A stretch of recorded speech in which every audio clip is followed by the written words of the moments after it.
Tout le monde connaît Michel-Ange et le fameux décor de la chapelle Sixtine. Souvent, on voit la création d'Adam. Mais est-ce que vous avez déjà fait attention à ce qu'il y avait autour? Eh bien, aujourd'hui, on va parler d'une petite partie du reste de la chapelle avec les Sibylles.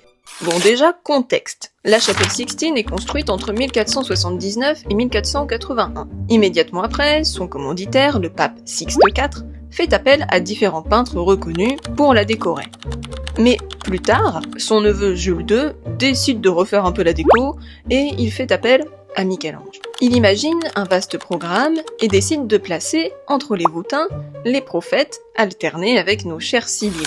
Mais en fait, c'est quoi une Sibylle ? Sibylle, c'est le nom que donnaient les Grecs et les Romains à des femmes qui lisaient l'avenir. Donc, elles sont un équivalent païen et féminin des prophètes. C'est pour ça que Michel-Ange les peint ensemble. C'est aussi une référence à l'Antiquité, qui inspire beaucoup la Renaissance, et une façon de dire que la vérité chrétienne est universelle. Bien entendu, les Sibylles étaient considérées comme des êtres exceptionnels, étant donné qu'elles communiquaient avec le divin. Elles incarnaient une forme d'autorité spirituelle et intellectuelle. Et on le ressent très bien dans l'œuvre de Michel-Ange. Elles sont ultra badass, les Sibylles. Non seulement elles sont intelligentes, souvent représentées en train de lire ou de réfléchir, mais elles sont aussi ultra musclées, surtout la Sibylle de Cumes. En même temps, c'est l'une des plus célèbres, et on sent qu'elle pèse dans le game des Sibylles, avec le poids de son savoir et de son expérience. À part elle, il y a aussi la Sibylle de Delphes, plus jeune et vive. La Sibylle de Libye, très élégante avec ce mouvement en torsion.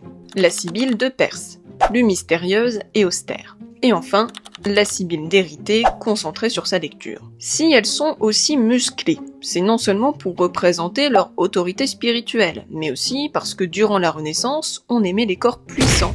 C'est un héritage de l'Antiquité, et une façon de montrer la grandeur du corps humain, créé par Dieu. En plus, Michel-Ange est avant tout un sculpteur. Il aime les corps assez massifs et utilise des modèles masculins, même pour représenter des femmes. Et je sais pas vous, mais j'aime bien me dire que Michel-Ange voulait représenter des femmes fortes, intelligentes, puissantes, et pas des femmes fragiles et soumises. Elles sont même plus imposantes que certains prophètes. Au-delà de ça, qu'est-ce qu'on peut en dire ? Déjà, elles viennent toutes d'endroits différents. La Grèce, l'Italie, l'Afrique, l'Orient et l'Asie mineure. Donc, elles représentent le monde entier connu à l'époque. C'est toujours une façon de parler de l'universalité de la vérité divine.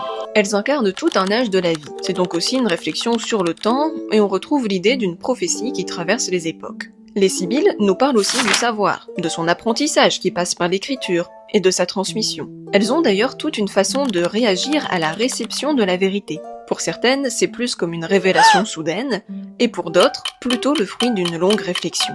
Dans tous les cas, l'acquisition de cette vérité n'est pas facile et demande un effort. Juste une petite anecdote pour la fin. Comme vous pouvez le voir, ces fresques sont assez spectaculaires et magnifiquement colorées. Sauf que, avec le temps, les fumées de bougies, la poussière, etc., tout était devenu sombre et brunâtre. Et lorsqu'on a restauré la chapelle dans les années 80 et redécouvert les vraies couleurs, des gens ont crié au scandale en pensant qu'on avait gâché l'œuvre de Michel-Ange. En effet, le avant-après est assez dingue, et on a une vision beaucoup plus vivante et lumineuse de ce chef-d'œuvre. Voilà, merci beaucoup d'avoir regardé jusqu'au bout, j'espère que ça vous a plu, et à la prochaine pour une nouvelle vidéo. N'hésite pas à t'abonner et à liker pour soutenir ma chaîne, merci.